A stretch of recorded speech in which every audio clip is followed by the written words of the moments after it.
worthwhile. So here we are going live on YouTube, and Zulma Gonzalez, this mic is all yours, my friend.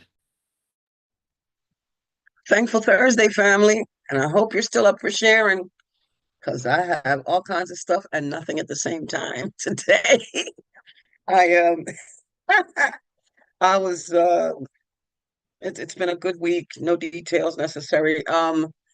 My friend Debbie, whose mother who I went to see in Texas, you remember I went for her 102nd birthday. Um she left the planet on Tuesday the 27th after 102 years. You heard me. 102 years, 2 months, and 12 days. Miss Mary decided, all right, enough now. And as I expected, she waited till no one was in the room with her to make her exit. Debbie it had been just about 10 minutes that Debbie had left the room and came back, and mom said, enough already. You're making all these plans for what you're going to do. No, no, I have other plans. I've had enough of this body. I'm giving it up. Uh and I have wonderful memories of this lady. I've known her since third grade, since I was in third grade, since I was in third grade, not of course not she was in third grade. Since I was in third grade, and that was a whole bunch of years, a whole bunch of years ago, over 60 years. Anyway, um, yeah, yeah. I went to see a movie called Sinners. Don't know if anybody has seen it. Anybody plan on going to see it? It's a very I watched. I had a chance to talk about it from a metaphysical perspective this morning, from looking at it from the spiritual realm. It's a very and historically, history and from a spiritual perspective. Um, it was very good. It was very good. It was just very good. I have an opportunity to see it again today. Shh, the person I'm going with doesn't know that. And I see Roger is coming in. He's not connected to audio yet. And while he's doing that, I'd like to say good morning to Dove and Lori and Lynn and Sharon and Mickey and Glorian and Lindy. Uh, Hi everyone, and glad that you're here. I'm hoping that you'll share with me today because I'm just gonna, you know, I'm just gonna do what happens. Good morning, Roger. Welcome. Grand rising to you. Glad you're here. Glad you're here.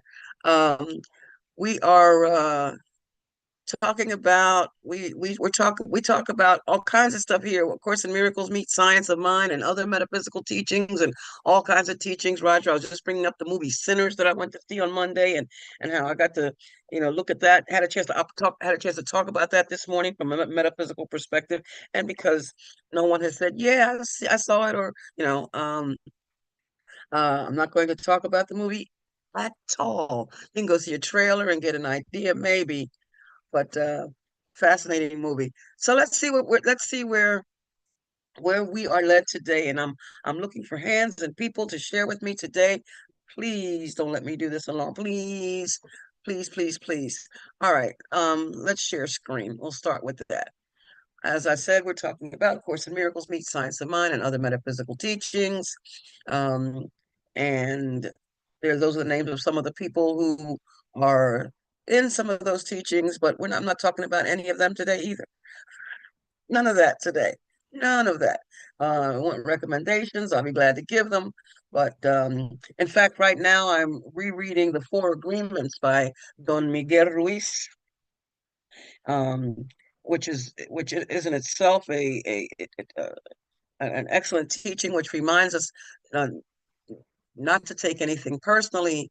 That's a big one. Not to take anything personally, not to make assumptions. Um, okay, why am I not remembering that third one now? Uh, or is that the first one? Okay. Anyway, there's four of them. There's four of them. I'm here. I am physically here, people. I'm physically here. The rest is going to be up to you all to help a sister out. Help me out. The first one, thank you, Mickey. The first one is actually be impeccable with your word. be impeccable with your word, which is actually not about, telling you the truth. It's really more about to my own self be true. To be who I say I am. And the course basically gives us that from the perspective that if I say that I'm spirit, I say, I know the word. Oh, I'm not a body, I'm free, I'm still as God created me. Sure, I know the words. But then I go out there and I go out there and act like um and act like, oh my God, look at what those bodies are doing. Oh my God, what are they going to do to my body? Oh, look at what's happening to all this form that I think I am. So I can say the words. So, to be impeccable with my word is to honor, as Mickey put in the chat, to honor my word, to recognize that, and because as it's written in the beginning was the word. The word comes first. The thought always comes first. So what I'm thinking and what I'm thinking, everything that happens starts with what I think. So the words that I am thinking, I need to honor them. If I profess to myself that I'm honest, or I profess to myself that I am spirit, let's go there. I profess to myself that I am spirit, then I have to recognize that you too are spirit. If I claim that God is in everything I see because God is in my mind, I can claim it all day long. Oh yeah, I can do the workbook lesson and pray and meditate and contemplate and do all this sacred study and all that. But if I am not living as I claim I believe, Dr. Ernest Holmes wrote that to desert the truth in the hour of need is to prove that you don't know the truth, that you really don't know the truth. So we can talk all the talk we want, and and our actions speak for us. That it's written in the Bible that they'll know you by your fruit. Ooh, ouch. They will know you by your fruit. Don't tell me how that that how spiritual you are. We're all spirit. We're all spirit. It's remembering that I don't tell people that I am spiritual. I'm gonna stop the share for a minute. I want attention here. I don't tell people that I am spiritual. I don't say that. I don't. They'll ask me, about a denomination. And and I have jokingly responded, "Did you say abomination?"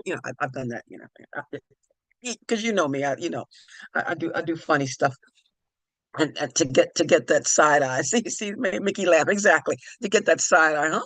What? Uh, um, and it so happens that the Center of Peace, the Center for Spiritual Living, that I attend, um, is refers to itself as a trans-denominational community. Trans-denominational, which means it crosses all those denominations. So it's all and none at the same time, because that's what we are. We are all and nothing at the same time. That's like, I would just, I'm going to have a topic today because otherwise, but that's really the truth. You know, we're individual bodies. Yeah, yeah, yeah. They give us names and they give us identities and they give us personalities and all that. But when it all comes down to it, think about, when you go to give blood, okay, and then there are different blood types. I got that too. But my blood, my blood, if it's given to any of you that happen to have the same blood type that I do, it's not going to make you look like me after they put the blood in you. It's not going to happen. You're not going to have these features, these characteristics. So even that, we don't think about that. Some people don't think about that. It transcends all that. God, nature, life, whatever name you choose, energy, whatever name you choose, it transcends all that. I just thought about a tree, and they talk about how the insides of a tree, and how it has, it's the pattern inside of a tree is also the same as the pattern of something else out here. I don't know. I don't, I'm not into what is that? Is that science? No, that's not. Whatever that is, but it has the same pattern as something else out here.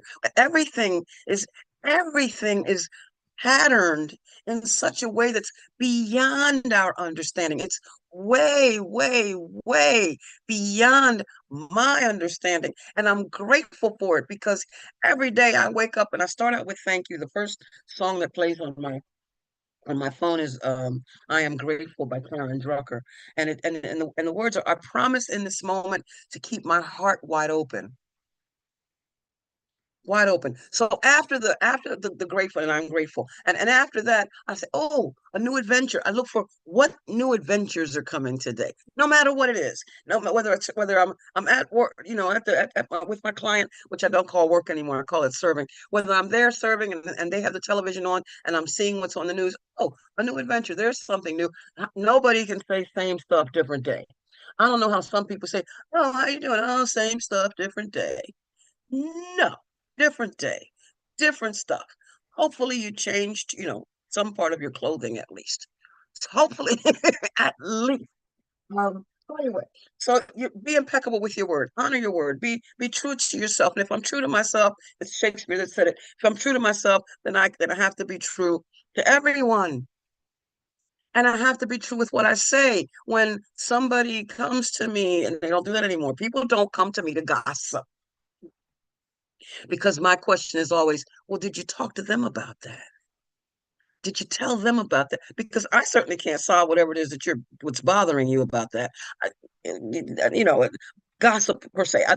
People don't come to me with gossip. And I'm okay with that. I don't miss anything about that. Okay. So be impeccable with your word. Don't take anything personally because it's not personal. What comes out of me is what is in me. Period. uh, Terry Cole Whitaker wrote the book titled "What You Think of Me Is None of My Business." I'll shorten that. What you think is none of my business. That's what the course teaches us when we go on this thing about what you did and what you said and the reason why I'm never upset for the reason I think, because I think that I'm upset because of something out there. No, I'm upset because of what I think about what's out there. There is no out there. It's my projection of out there. When I pick up the phone to take a picture, when I pull up the camera in my phone, it's only going to show me a reflection of what's out there. It's not actually showing me what's out there. When I'm taking a picture, I took and I'm jumping around because my accepting divine healing daily brain is doing that. Roger, accepting divine healing daily are the letters of ADHD. My accepting divine healing daily brain, it does this, and I appreciate it because it's creative that way. Um, I took a visual communication class, and on day one, I've said this before, the instructor showed us a painting of an apple, beautiful painting of an apple. And he asked us, he said, "What's that?" And we all said, "An apple." He said, "Does anybody disagree with that?" And we're looking at him like, "No, you're the one, what's going on here?" He said, "This is not an apple. It's a painting of an apple." Poof. Right there, right there. I'm never upset for the reason I think. I'm upset because I think I see such and such. I think that that thing is causing me problems. I think that that thing is causing me pain. I think that I should blame that thing for what is bothering me. When in fact, what is bothering me is what I'm thinking. What I feel comes from what I think. And then how I behave comes from what I feel. And if all that is stuff I'm making up in my head, the course says I literally know not what I do. Taking it personally. It's not personal. It's not personal. The third agreement is don't make assumptions. And I might have these in whatever order, but there's four of them. Here we come. Here they come. Um, don't make assumptions because it's the same thing. I'm assuming I, I'm creating a story based on my limited knowledge of whatever. I assume that what you meant by what you said was would make me pretty darn that more than intelligent. That's like genius that I could do that. That I could actually tell you what you meant from what you said. Only you can do that. I have for me to assume that I know is pretty darn arrogant. I'm not going into details about that. You know, you get the point. And the last one is to always do your best, which is actually the hardest one for me. That's the hardest one for me.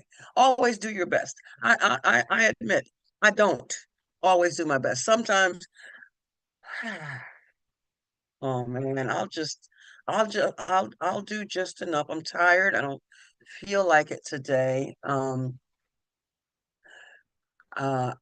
I came in here this morning thinking this morning like, well, I could have said, "Oh man, I decided that we're just going to go with different topics." No, I didn't. I didn't make any decisions. What happened was that as late as 10 after 9, I was still in the bathroom showering and I decided to wash my hair. And you know that's a time-consuming thing. Decided to wash my hair, and then it was the phone call about the movie Sinners. Like, you know what? Huh, and then I got off the phone saying, "Okay, I'll talk about Judgment because the movie we were in that. So we'll talk about Judgment today." And but then you know me and myself, I love putting slides together. Like I didn't have time to do all that. Back with that. We will look at whatever slides I had that I didn't use from previous uh, times here, and we'll just see where it goes. That's my best today. So the fact is, it's saying always do your best. And I just said I don't always do my best. But the truth is, whatever I'm doing in this moment is my best in this moment. And if I were to turn around and say, "Oh, I could," I finish here now, I'll finish here and say, "Oh, I could have done that better. Oh, I shouldn't have said that. Oh, if only I had." That's now making myself guilty um, for something that I can't change it. I can't go back. I can't should have done it. That's my favorite. Can't should have done it. I either did it or I didn't. I can't should have done it. I can't go back in time. I can't should have. So the fact is, in this moment, this is my best. Um, of course, what the fourth agreement means that to make as making a conscious effort to do what you feel is the best. And if I'm doing my best, as I'm thinking about it, if I'm doing what I consider to be my best, it has to be the best for you too. Because if I'm recognizing our oneness, if I am recognizing my oneness, if I am being impeccable with my word, if I am being true to myself, then I have to be true to you too. Period. Period. That's all I got on that. And all that was to say that I'm currently rereading the four agreements. Whoa, that was that. All right, let's go back to the screen share.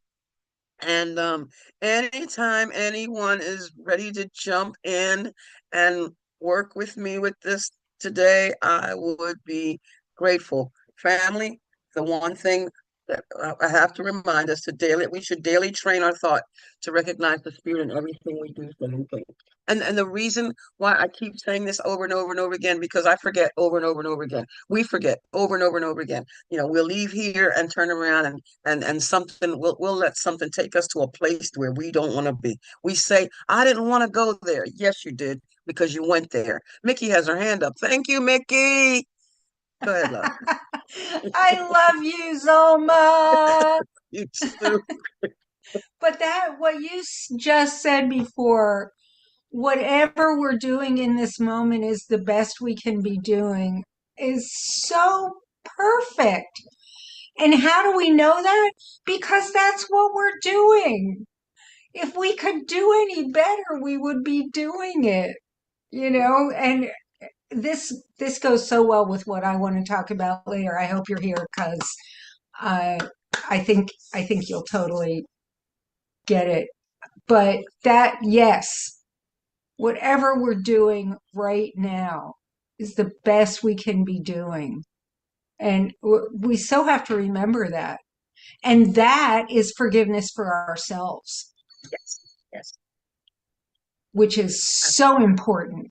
Thank you. Thank you. Thank you. Love you. Thanks for emphasizing that, because I wouldn't have remembered I said that until I wouldn't have remembered I said that had you not emphasized it. As I say, I generally don't go back and listen to try to make that so the people. Sometimes I don't get to stay here, and I'll go and listen to others, or I'll be, doing usually something. When Mickey starts, I'm like I'll be moving about. I'll be on the listening on my phone, but I'll be moving about because I have to, meet with some people before noon, and so I'll be moving about. I don't really get to pay my full attention like I would prefer. And so I'll go online and I'll listen, and I don't have time to go back and I hear me now. Now, granted, there's always a lesson in there for me, because a lot of this comes, you know me, it just comes out, the way Spirit gives it to me. But I don't take time to go back and listen. So maybe I'll do. Who knows? Maybe I will. So, but again, we should daily train our thought to recognize the Spirit in everything we do, say, and think. Because the workbook lesson says that God is in everything we see, because God is in our mind. So if God is if I'm recognizing that God is in my mind, recognizing me, I'm being cognizant of again and again. I'm being cognizant of it again and again. The Course says we are engaging with God, the habit of engaging with God. If I'm cognizant of it again and again, that I am spirit, then I'm recognizing the spirit, that I am spirit. I'm recognizing that everything is spirit. And any other way is a complete failure, of course, because any other way I'm separating myself from anything, everything else. The Course reminds us that this is a course, this and all these metaphysical teachings are courses in mind training. They all involve attention and study at some level. Yes, but eventually put the book down, forget this book, forget this world, forget the Course, forget it all, and just open up and live it.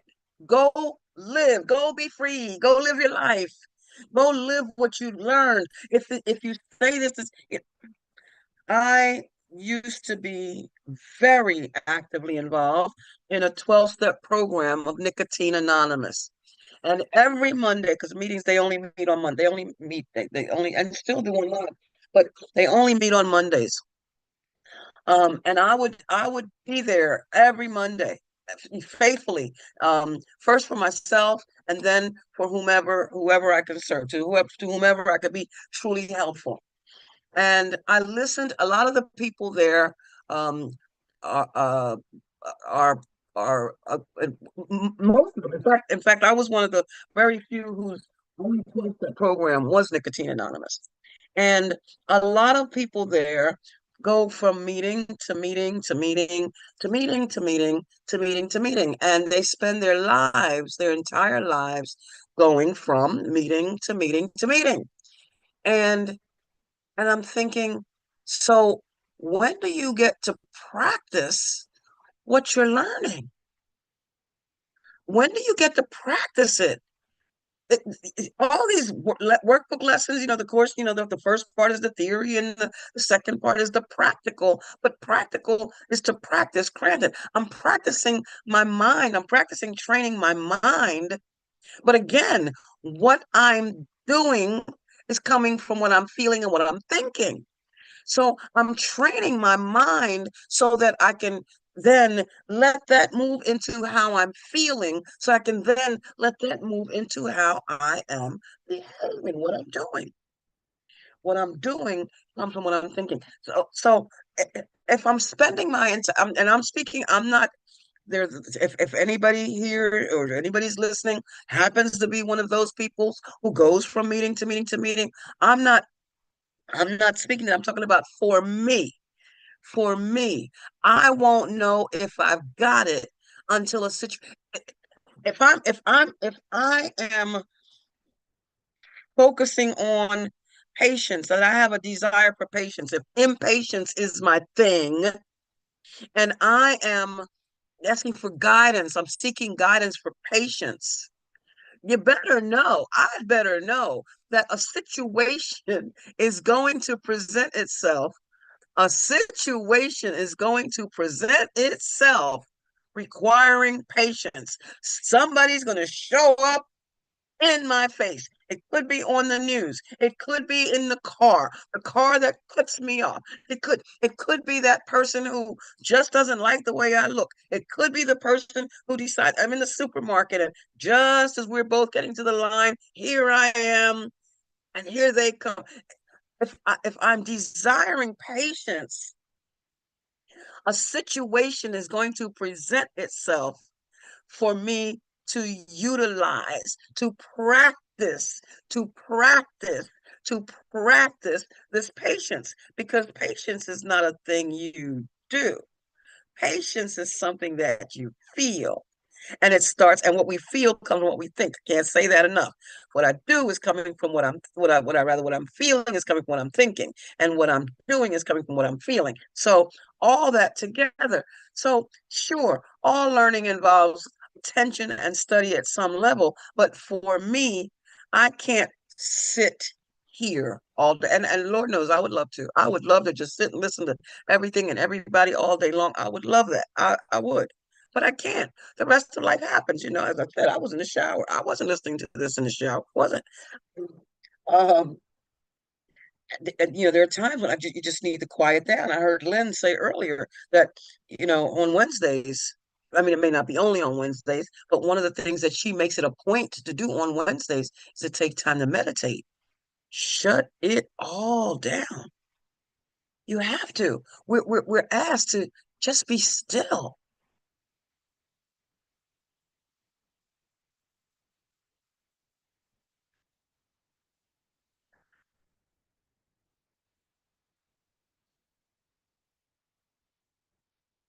See how that felt? See how that felt? Yeah, it was good. Hope it was as good for you as it was for me. Because my accepting divine healing brain does this thing, and the mind never stops anyway. And mind, they say, does it a little bit faster or a little bit more often. Um, so it's important. It's important to just be still. So yes, study and learning, attention and study, but we're also asked to contemplate and meditate and pray, not asking for stuff, but affirming what we know to be true already. And we're affirming it because the Course teaches that we have everything already, because we are everything already. So I'm not asking God. God, I love it when people do that. They say God, they point up and I look up. See what they got on the second floor. Um, um, no, we're just affirming the truth of what we already are, what we have. It's already here. That's why the workbook lessons teach us in 79 and 80 that the problem is already solved. There is no problem. We think there is because we haven't seen beyond that spot. But there is no spot where God is not. So and since God is just the all of it, it's easy to remember that, and the problem dissipates. It's right there. An untrained mind can accomplish nothing, the Course teaches us. An untrained mind can accomplish nothing. Just go here and go there and go everywhere and go nowhere. It's like getting in the it's like getting in the car with no destination. You put the car in drive and you happen to be behind a parked car, You put the car in drive and you just go boom because you had no destination. Go ahead, Lindy. Describe when you describe use that as a description. I saw zombies. I saw people walking around thinking that they are alive, happy, filled with the spirit of the creator, but they're actually a dead spirit, no connection to the one who we've never been disconnected from.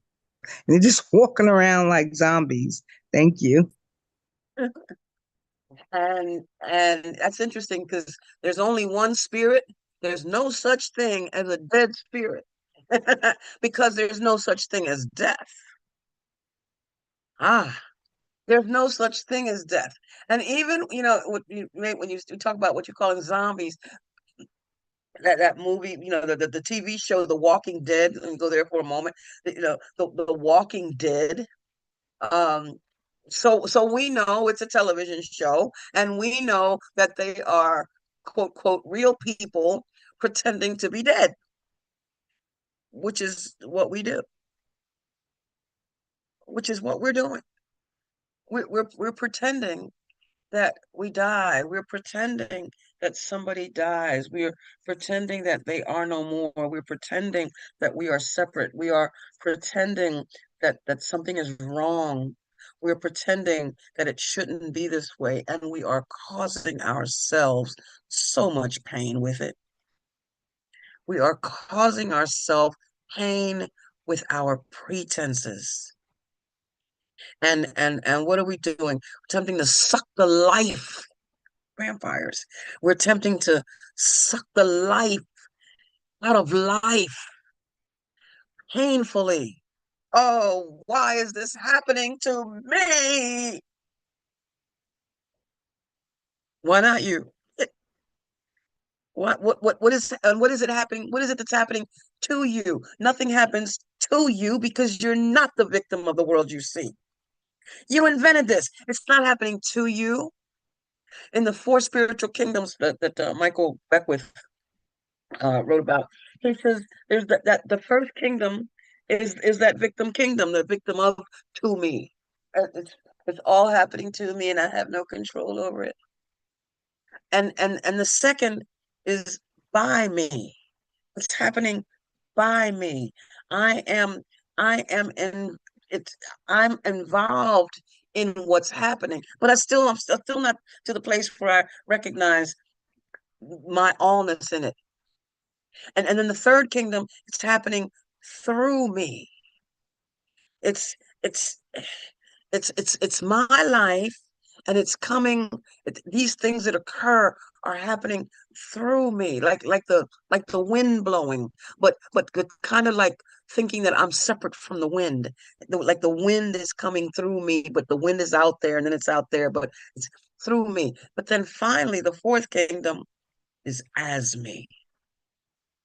I am one. I and the Father are one. When I call on God's name, I'm calling on my own. My God is myself. According to Ruth Miller, doing Emma Curtis Hopkins's work, I am my own understanding of God. And it's not blasphemous to say that. Because how can I say that that God is omnipresent, everywhere present, all present? That God is all there is. How can I say that there is no spot where God is not, and say that that's not me? Oh, God, there's no spot where God is not, but I'm not that. No, I am that. Capital I, capital A, capital M. I am capital THAT. I am that. I am that. Yes, I am. I am period. That I am. I am what God is. I am not this body. I am as God created me. I am created in the image of and likeness of God. I'm created like God. What's that saying? And the course says it, and all the if we just take a little more time to read what these even the Bible, to read what it's actually saying, we'll see it. But it's anyway. Anyway, to learn how to think is to learn how to live, Dr. Ernest says, and Christian Larson says that we naturally become masters of we naturally become masters over all life when we understand and master the process of thinking. All right, I got through that slide. Oh my goodness. Um, reminder with no details today that every response you make, every single response you make is determined by what you think you are, and what you want to be is what you think you are because you're thinking it right now. So that's what you are right now. And therefore, what you want to be must determine every response you make. You want to, I'm going to the art museum after I leave here today. If I want to go to the art museum, I can't continue to sit here to get to the art museum. I'm going to the art museum, then I'm going to the movie theater. Everything that's happening I have to engage in it. I want to, so what I want to be an art museum lover today. I have to respond that way. I want to be a movie lover today. I have to respond that way, etc. It's simple. It's really not hard. Uh, yeah, yeah. Okay. So on to the next slide. Let's see what we have today. Um, so a couple of weeks ago, I had pulled, because what happens is that as thoughts come to me, as spirit gives them to me, I will grab them if and these came to me, something that somebody was talking about a couple of weeks ago. I don't remember exactly, but these were passages from the course. Because and then it could have something to do with, people always say, oh, don't forget to do such and such, as opposed to remember to do such and such, which is not the same as don't forget. Don't forget is not the same as remember. Remember is what we're being asked to do. We're being asked to not do something when we say don't forget. A message cannot be communicated, the course teaches, unless it makes sense. How sensible can your message be when you ask for what you do not want? In other words, I don't want you to forget, so why am I bringing up forgetting? Uh-huh. Roger smiled. He understood that sentence made sense. Why am I talking about what I don't want?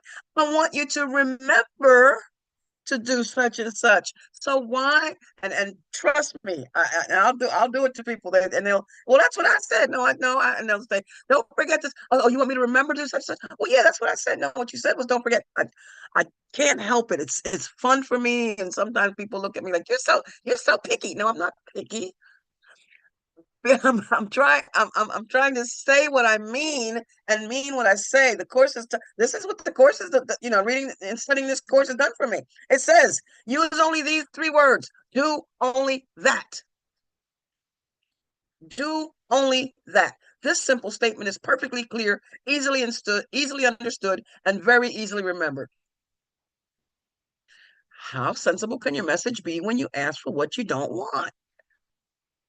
Oh, well, listen, I want you to come visit me. So when you come, uh, don't take the don't take 76, take 95. Why am I telling you about 76 in the first place? Why am I even talking about 76 if I only want you to take 95? You know what's going to come to mind for you after we finish talking about this? And she said something about 76. I've put the thought in your head about 76. Be careful. Don't take your time so you don't have an accident. Do I want you to have an accident? As you're taking 95, not 76? Just confused thoughts that I'm putting out there that if you choose to accept them, now become your thoughts. Let's see. take 76. Oh, look at that car. Oh, I might have an accident. Let me. And now you're thinking about an accident. Now you're thinking about 76. And now you're lost, and and God knows what else. What for? What for? This is the now. This particular passage is something that I have in the book that I've been writing forever. Um, as I'm purging stuff. What do I need this for? What is this? What purpose is this serving me? What for? This is the question that you must learn to ask in connection with everything. What is the purpose? And this, primarily, I'm talking about tangible things, but in terms of our thoughts, if I'm thinking something that's causing me pain, I need to question why I'm thinking this. What purpose does thinking this thought serve? What purpose is thinking this thought serving me? What purpose does it serve to um, watch the news if watching the news upsets me? Am I watching the news so that I can be upset? What purpose is? Well, I need to be kept informed. Are you being informed, or are you getting upset while you are quote quote being informed? Do you want to be upset? What for? This is the question that you must learn to ask in connection with everything. What is the purpose? And whatever it is, whatever the purpose is, it will direct your efforts automatically. You will move. Every response you make is determined by what you think you are. What you want to be must determine every response you make.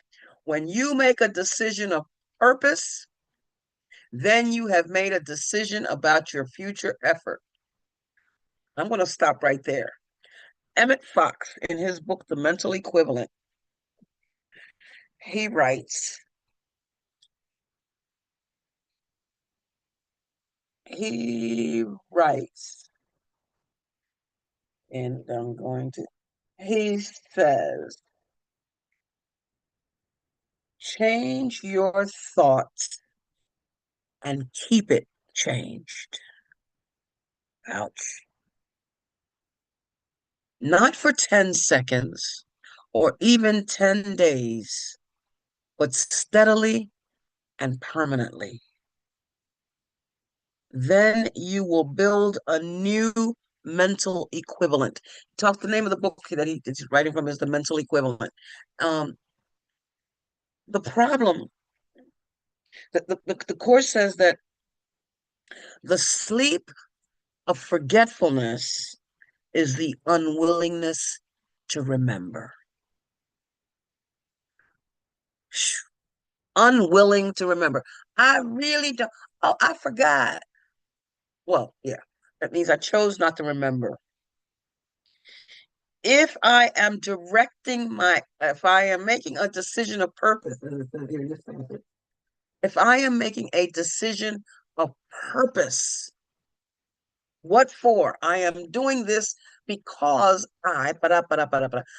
this is the reason why I am choosing to study, to do sacred study, is because I desire to live a sacred life. I desire to recognize that every place I walk is holy ground. I desire to recognize that every sister and every brother is an extension of me. I desire to recognize the God in everyone. I desire to live a life of love. I desire, and I can go on and on and on with that. I can do that all day. In fact, people outside of here that talk to me, have been asked, "Do you? It, is this what you do all the time?" Yeah, it certainly is. It certainly is, because I made a decision of purpose. I made a decision that I don't want to be in pain. I knew how to do that so well. I knew it so well. It was my life. Being in pain was my life.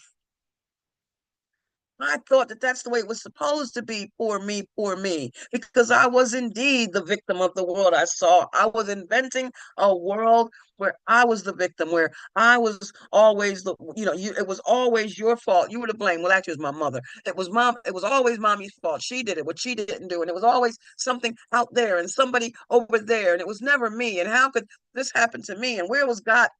Oh my God. I had made a decision for pain, and today that's not the case.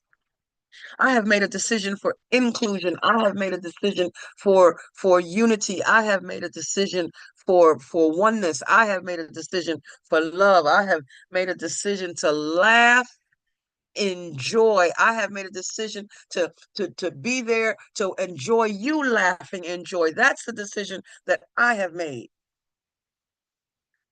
That's it. Oh, Dove wrote, you gotta giggle. All right, Dove. All right. You gotta giggle. You gotta laugh.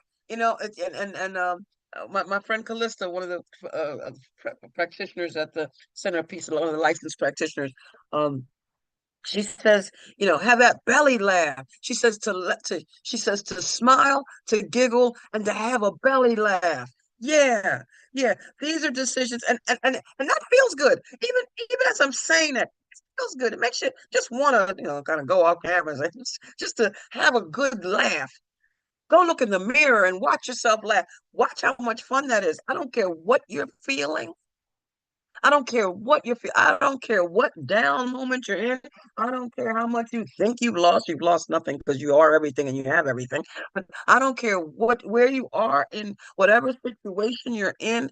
Go look in the mirror and just laugh and watch how much fun that is. I'll be more than happy to hear about it. Would love to hear about how that feels to you. Change your mind and keep it changed. That was the one when I first read that in his book. I'm like, oh, that's it sounded new. It's not, but it was like it was right in my face. Change your mind and keep it changed. The course calls it engaging, the habit of engaging with God. That's how the habit of engaging with God is easy if you actively refuse. Actively is the key word here. Don't just sit back and watch, life happen to you. Actively engage. Actively decide. Decisions are continuous, of course. You're going to decide whether you're recognizing it or not. Actively decide. Actively engage. The habit of engaging with God is easy if you actively refuse to let your mind slip away. Actively refuse to let your mind slip away. Actively refuse to let your mind slip away. And I'm not saying, oh, don't forget to remember God. Remember God. Do only that. Remember God. Remember that God is in everything you see because God is in your mind. Remember that you and the Father are one, and you and everything you think you see that's separate from you is not separate from you because it and the Father is God too. All of it. All of it. It's because it all came from a thought. Remember, it all came from a thought, and we all came from that one source. Ideas do not leave their source. We are of the source. We are of the Father, which is what the word desire means, by the way. Sire being the Father, desire as of the Father, desire. We are of the Father. We are that. I'm back to that I am. It's unchanging. So whatever it is that we do, whatever it is that we, what's the purpose of it? And whatever that is, it'll direct your efforts automatically. When you make a decision of purpose, you have made a decision about your future effort. And here comes the other part of that. A decision that will remain in effect unless you change your mind, unless you choose to not actively engage with God, unless you choose to go into a sleep of forgetfulness. These are choices. These are choices. And I know we, we all say it, but I'm human. I'm going to make mistakes. That's true. That's absolutely true. But the less I attempt to use that as my reason slash excuse, the more I choose to actively engage with God, with my source, with what I am, the more I choose to engage with my spirit nature, what I am, the less I engage with the humanness, the less I think about or focus on or use as an excuse that I am only human. Because that's crap. I'm not only human. I am spirit. I am not this body. I am free. I am still as God created me. If those are the times, remember that. Review one of the course and review one right after lesson 50. Anybody who's hi Katia, I have a friend Katia who listens, and she too is a licensed practitioner of religious science and science of mind. And she says I bring up the course a lot. Yeah, I do. It was first of all, it was the introduction for me.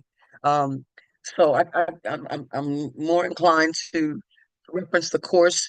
I reference everything else and how I can relate it to the course or how I can relate the course to everything else because that was and it's really all about and it's all God, so it's all okay. But anyway, right after lesson 50 and review one, we are reminded we're reminded, and I remind them, I'm saying it over, it's nothing you haven't heard before, that we are the peace, that we need this teaching most. We need our teaching most when things are difficult, not when things are kumbaya. It's when things are difficult. That's the time.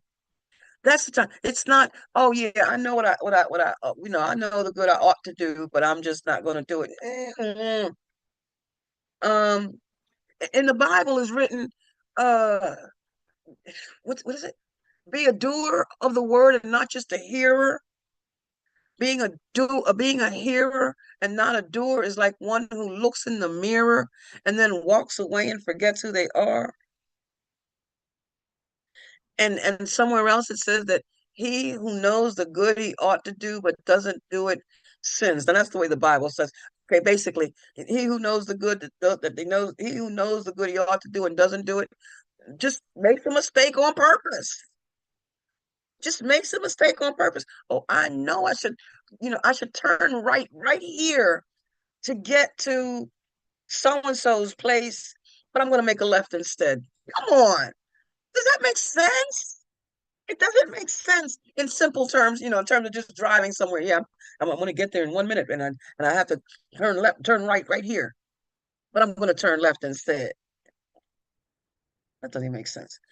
What the body does, the dreaming of the world takes many forms because the body seeks in many ways to prove it is autonomous and real. It puts things on itself that it has bought with little metal discs or paper strips the world proclaims as valuable and real. Tain't real. Tain't real. Nothing real is permanent. It works to get them. It works to get them. Oh God, and I did. It works to get them doing senseless things and tosses them away for senseless things it does not need and does not even want. Now, the reason why I brought this up, this was for me. This was strictly for me. As some of you know, I'm a collector of things, too many things, and I have to remind myself that things that I buy, that I have bought, that I look at right now that I don't use, that I don't need, that I don't anything, and I don't seem to get rid of. Oh no, no, no, no, no. That I am slowly ridding myself of. This is just a reminder for me.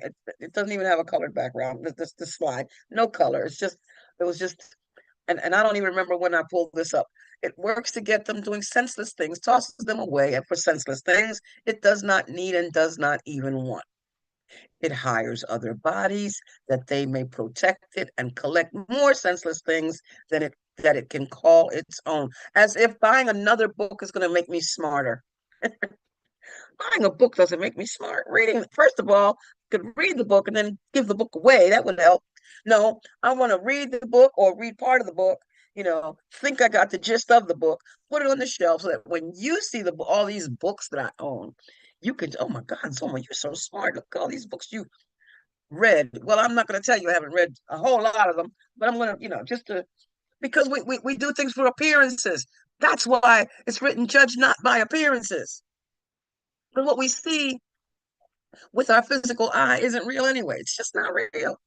It's all made up stuff. We're wearing a mask. We put a mask on our stuff. We take the time to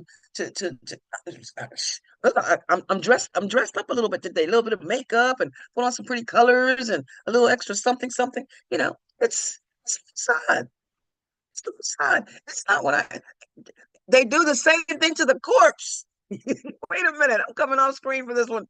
Coming off screen. If a person wore glasses, and I only wear them to read, if a person wore glasses when they were physically alive, in the casket, they'll put the glasses on them. They're there with their eyes closed. They have closed the eyes of the corpse, the remains, and they put the glasses on it so that I don't know why that just became funny to me. Can't think out so that you could see them the way you last remembered them. And what do they say? That you're paying your respects to the remains. You're paying your respects to the corpse. Because they don't call that the person anymore. You're not paying your respects. I mean, I'm not going to do all of that. But if that were the case, if my remains and I say the remains because way back in 1985 when we were putting the service together for my uncle, they made the funeral directors and stuff. They said they kept referring to the remains, and it caught my ear. It caught my ear and it caught my attention. And that's what made it easier for me to handle the fact that while my uncle was physically alive, what was done to his body, as I'm being told of this graphic stuff of what was done to his body, and how I just I didn't want to accept and believe, and you know how we do with anything. We don't want to accept that. We don't want to believe that. Oh, how's that possible?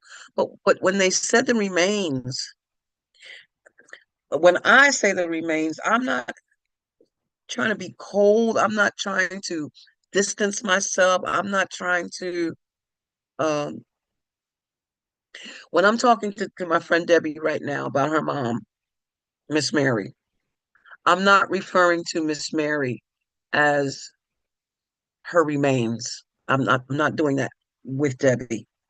Oh, Roger, you came on. I think you came on just after. I don't know if you may have been here when I was saying that my best friend of over 60 years, her mom just made her transition on Tuesday.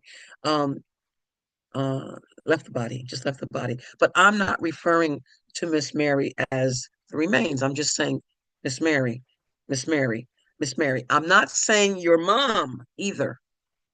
I'm very intentional not to say do what you have to do for your mom. I'm not doing that either. Very intentionally, because the remains of Miss Mary is not Debbie's mom. The remains of Miss Mary is not the woman that I have known and loved for over 60 years. I'm very clear on that. So I'm not doing it to distance myself or to sound um uncaring about the fact that no, no, no, no, no. Granted, there's a grieving process. There's going to be a grieving period. For how long? Who knows? At this moment, I'm not grieving. At this moment, I'm appreciating being here. Debbie, had an opportunity to get out of the house yesterday and to go do something, to get her. When I talked to her later last night, how you feel? I can hear it. She said better. So we get to choose. We get to choose this grieving thing, and nobody can tell us when and how long and how often. That's a bunch of cockapoo that people want to try to tell us how long we're supposed to. You shouldn't, and you should be. People always shooting on somebody. Why don't people keep their shit to themselves? What is that? You're always shooting. You're telling me how I should do things. Who made you right? And you must not be happy. You can't be happy if you're always right. It's not possible because it takes a lot of work to be right about everything, all of it. It's ridiculous. It's really ridiculous. It looks about for spiritual bodies that can share its dream. I'm going back to the. Oh man, I wish somebody would raise their hand and say something. Um, I've been talking for a long time. It looks about for special bodies that can share its dreams. Sometimes, here it is. Sometimes it dreams it is a conqueror of bodies, weaker than itself. But in some phases of the dream, it is the slave of bodies that would hurt and torture it. My goodness, that's what the body does. When we think we're a body, when we recognize the truth, all that stuff it just goes away. It doesn't matter as much. And I'll continue to admit that my the challenge that I have given myself is about material possessions. I guess I need to have a minimalist as a very close friend. I was talking to my friend Debbie about um, leaving the state that she's living in and coming here. I said, Debbie, I know the first thing you're going to do is get rid of almost everything in my house. She said, yep. I said, and the next thing is I'm going to kill you. We laughed about that. I'm going to kill you. No, we can't do it that way. But Debbie is not a minimalist, but I like the comfort of her space, of how she lived in her space. And she's probably what I would need to assist me in mine. But anyway, so that's my challenge. For some it's money. For some it's uh, people. We all seem to have that human thing that we are attached to that we don't seem to be. We think for some it's anger. For some it's laughter. For some it's compliments. We all have a thing. Everybody has a thing. Um, and how's it saying? Don't judge me because my sins are different than yours. I read that on Facebook one time. I thought it was hilarious. Don't judge me because what my thing is different than your thing. If you're good at the thing that I'm not good at, then let's remember our oneness and be willing to assist without telling me what to do. Don't shoot on me. No, don't shoot on me because I'll tell you what to do with you. I'll tell you what to do if you decide you want to do that. Okay. Here's a fact. And then it should have had a little color to it behind it. The body does not separate you from your brother. What can there be that stands between what is continuous? I mentioned that the wind and how the wind will blow. Wait a minute. Wait a minute. I just read the chat. In the chat, Lynn wrote that when her stepfather died, is how she wrote it, they asked if we wanted his glasses on. Oh, you know what, Lynn? I'm glad I reread that because it says we, and I thought it said he. What struck me so funny. It struck me funny. I thought it said that when your stepdad passed, they asked if he wanted his glasses on. Okay. Go ahead, Lynn. That's so funny. You're cracking me up here. Yeah, he probably would have wanted. But you know what's so weird is that when my mom asked me, "Do you think you want to have his glasses on?" I said, "Yeah, because that's how he always looked to me." But then when I saw him in the coffin, I was like, he's laying there like he's sleeping with his glasses on. I said, "Well, he wouldn't sleep with his glasses on." I was 12. And I said, "He wouldn't be sleeping with his glasses on. That looks stupid." But it was too late then. They were already on him. I wasn't going to take them off. But it's just so weird. These whole thoughts about, what is this thing that I seem to inhabit? What is its purpose? And the pain, we're talking about all the pain that we go through and recognizing that that too is a part of the experience of God in the world. And if you're going to have a body, have everything about the body, from the inception to the end, the deterioration of everything growing, everything loving. Think of all the joy that you felt, all the experiences of just physical and emotional love here in the world.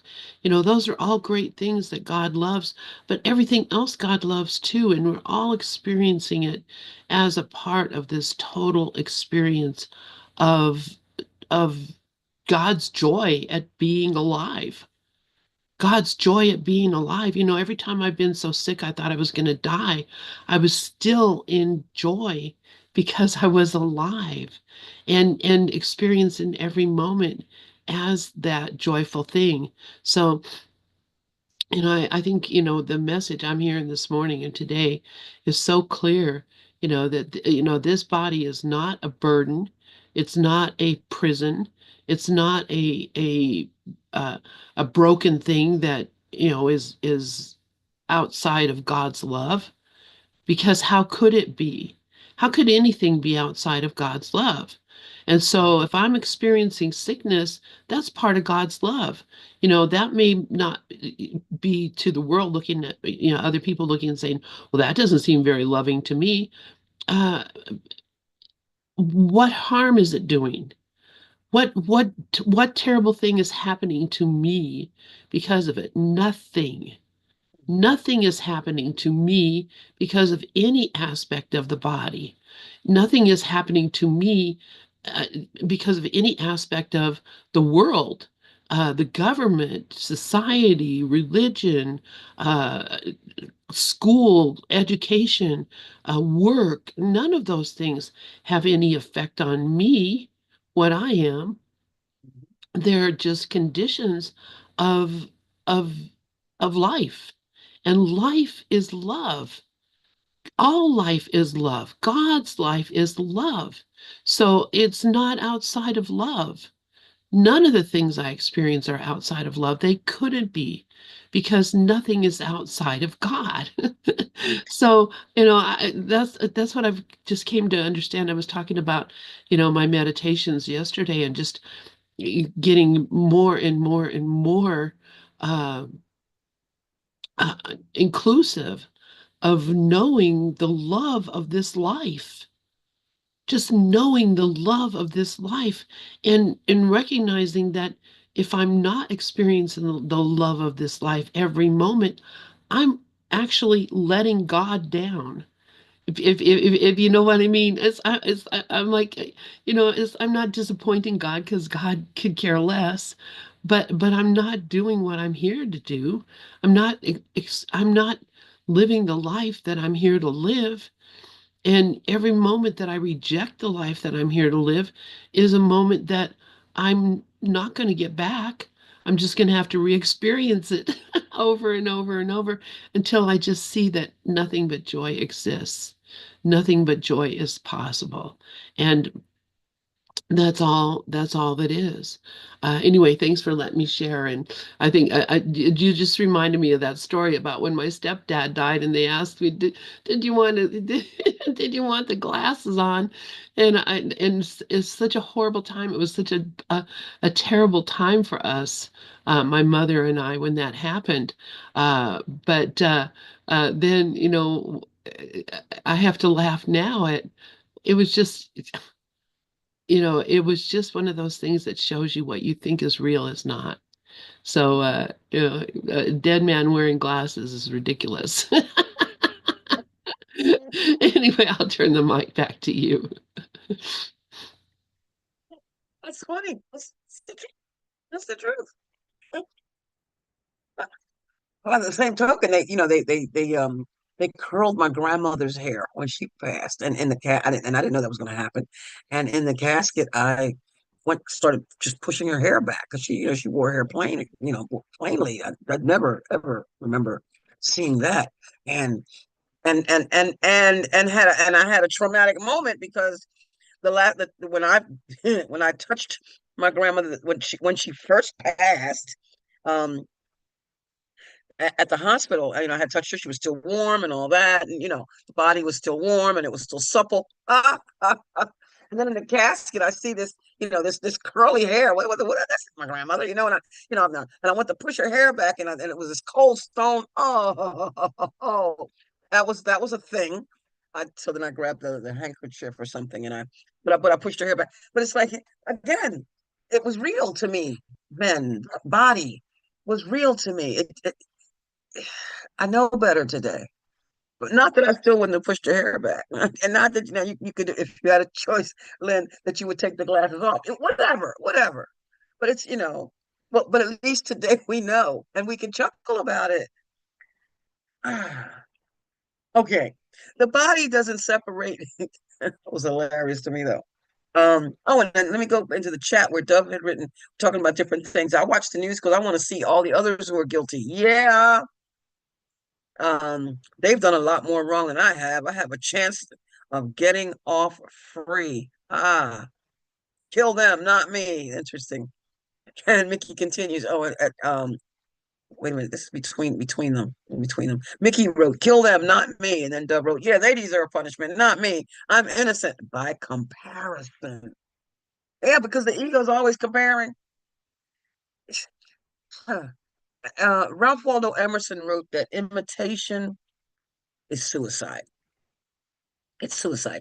If I am comparing myself, first of all, and you know my example, the oak tree and the willow tree. The oak tree doesn't tell the willow tree, "Oh, you're just too flexible. You shouldn't do that."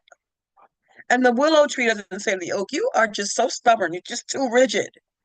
No, the oak tree does what the oak tree is supposed to do, stand firm. And the willow tree does what the willow tree is supposed to do, be flexible. And we, in turn, are supposed to be as accepting of one and the other as they are of each other.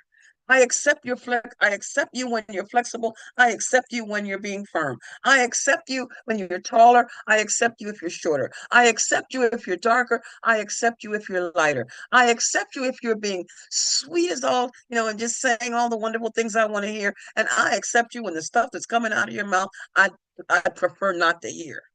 I don't like what you're saying, but I accept it. Otherwise, I'm shooting. I'm telling you, I'm thinking of how you should be. Oh, come here. What's the matter, baby? Sorry, my doggy, yo. Wait a minute. Wait a minute. It's okay. It's okay. He wanted attention. Lovable wanted attention, and what lovable wants, lovable gets. Um, yeah. So so shooting all this time, shooting on shooting. What you get to do. Yesterday, I'm on the phone with. I'm on the phone with someone, and they in the moment they forgot that they were on the phone with me, and they're talking to somebody, and all this language in a car wash, something about an effing car wash, and don't these people know how to go through an effing car wash? I just happened to have them on speaker because I was in another room, but I was at my place of employment, and I didn't want, it was a bit much, just a car wash, I don't just, for me, and I don't generally, that's not the language I use generally, and so it's not the most comfortable for me. So rather than, I could have, "Hey, why are you don't," I just hung up the phone. And if they were ready, when they were ready to call back, then call back, not a problem. And I wasn't judging the fact that it's just not for me. Everything that you cook is not going to taste good to me. Every restaurant is not going to be the one. Everything, every nothing is going to be that it for me because I have choices. I have choices, and but the same token, you have choices. I prefer not to eat spicy foods. You may love spicy foods. I'm not going to should on you. You shouldn't eat spicy foods because it's not my preference. I mean, that's we're talking simple stuff. Well, this applies equally to what we do to each other in terms of how people think and how people act. Oh, they shouldn't do that. Oh, and what do we say, as Lynn just said? Well, that's not God. No, it's all God. There's nothing outside. There is no spot where God is not. And as Joel Goldsmith says, there is no God and. There is no and. It's all love. It's all love. It's either an extension of love or a call for love.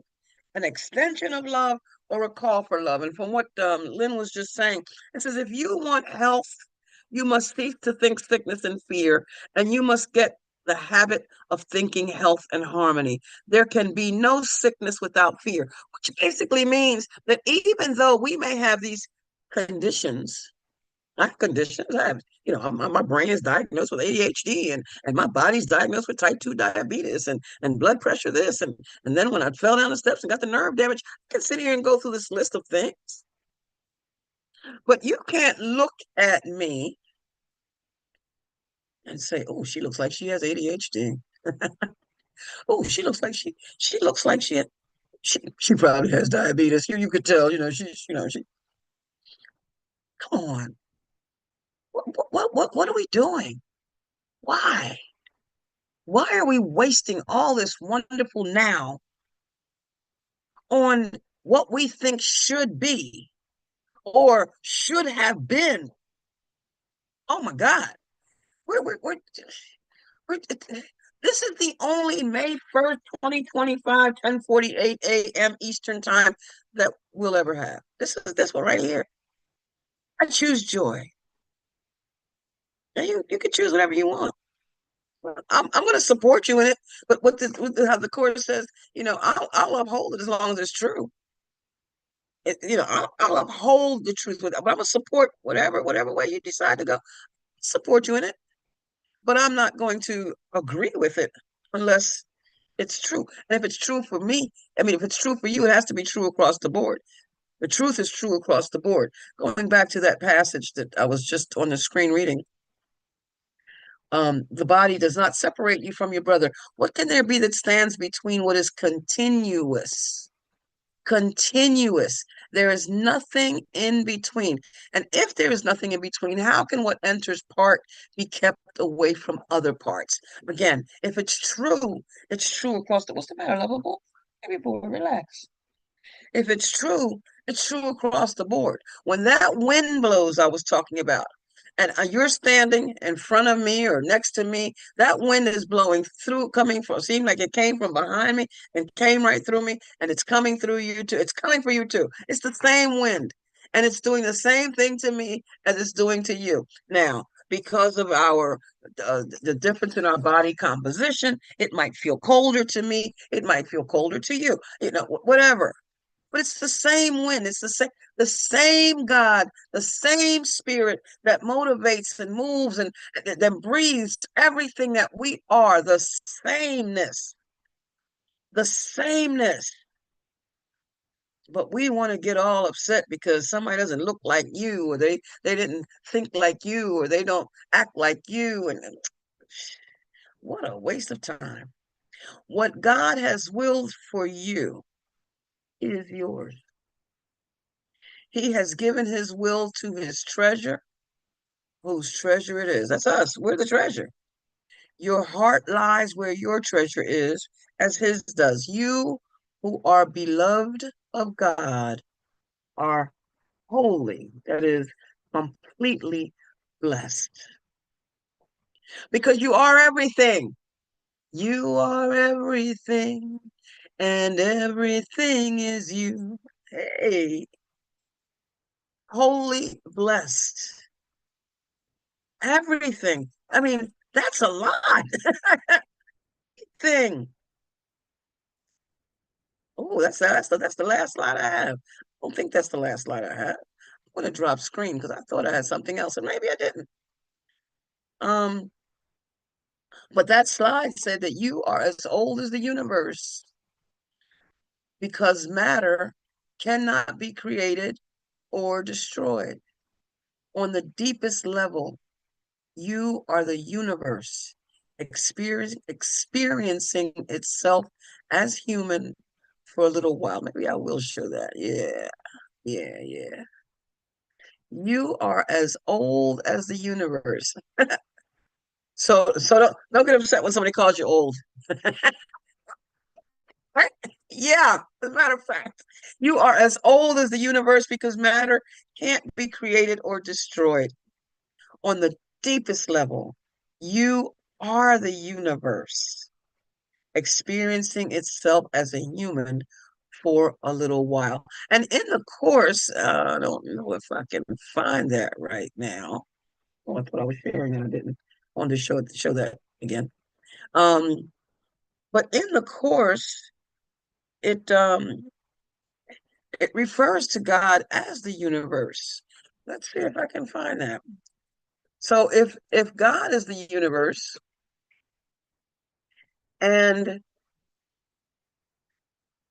I am what God is, then yeah, I am the universe. Um, all right. So let me drop screen here and go into the course, which is a couple places.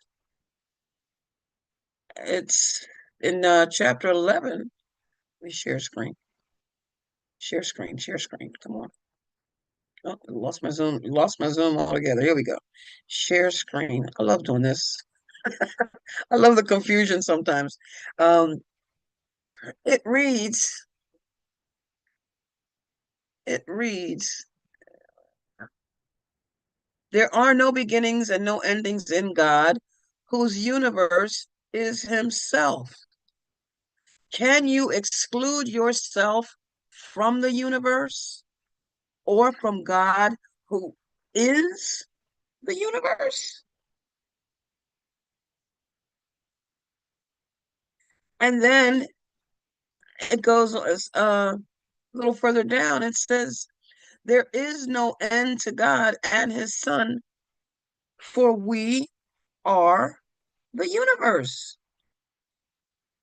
We are it.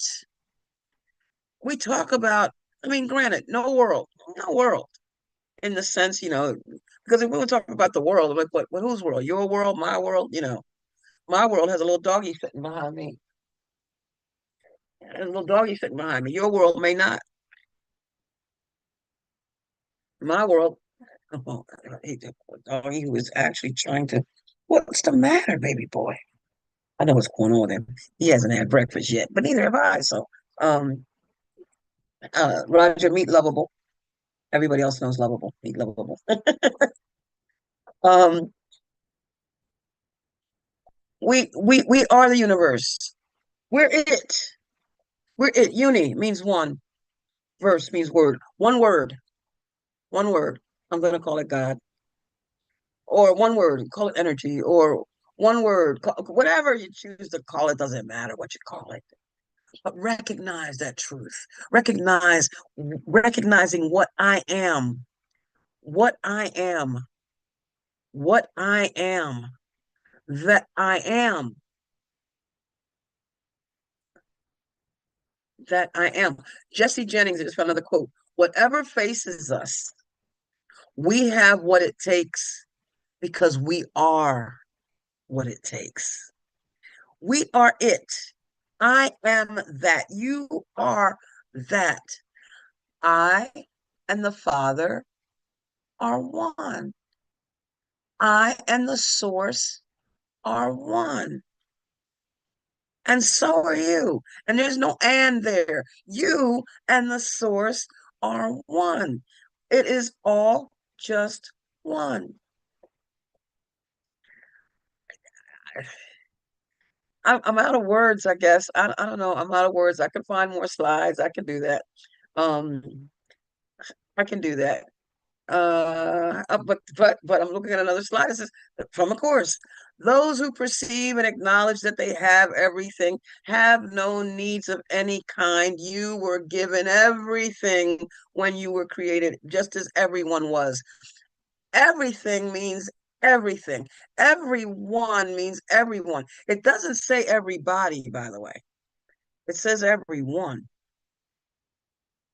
not everybody, everyone, which comes down to only one. And Ernest Holmes then wrote that we are so one with the whole that what is true of it, capital I, is also true of us. And that was written back in 1938.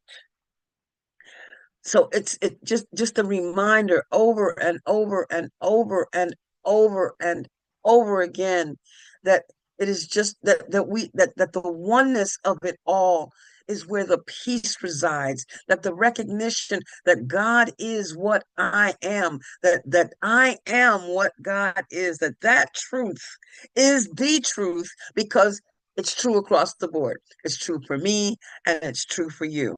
And it's just the love that's attached to it, the love that's attached to that can't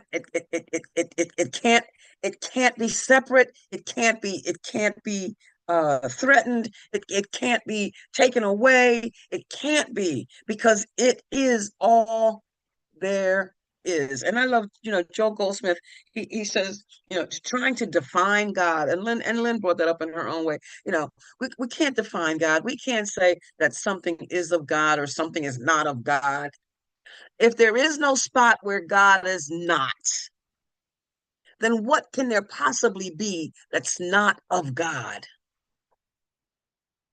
And Joel Goldsmith is like, if you're trying to put a definition, you're trying to put it in a box. Oh, God is what this book says. God is what that book says. God is what that teaching teaches. Just that one, just we've missed the mark. We've missed the mark. We can't box God in. We we can't box God in. We can't box ourselves in. Just recognizing the truth of what is. I am so grateful, grateful, grateful. I'm going to just go. I'm going to go. I am going to read very quickly, if I can find it, a a um lost my words now. Um, read an affirmation from Ernest Holmes, if I can find the darn thing. There is one infinite presence that permeates everything, encompasses all creation, from which all things are made. I'll put it on the screen. This one presence is the source of all life. This is the truth that prevails that prevails everywhere and everything. I am one with the source of all life. I am one with the truth that prevails that prevails everywhere and everything. It is from this knowing that I speak this work for myself. I live in a universe of infinite possibilities. Life is for me, and I am aligned with the truth of life. I know that as I expand my mental atmosphere of what is possible in my life, the demonstration of that possibility is made visible. I plant the seeds of possibility, and the possibility grows in my experience. I am so grateful for this demonstration of truth in my life. I accept my expanded good and give thanks for knowing that life is always for me. I release this word into the law, and that's the law of cause and effect, the law of truth, the law of God. I release this word into the law and know it is already done, perfect, whole, and complete. And so it is. And with that, Lynn, here's the mic. Thank you so much, Zulma. Wow, what a wonderful hour. It's just so grateful that you're here with us and that you're a part of our family, and Lovable is part of our family too. I just love it when everyone's significant others come and join us here.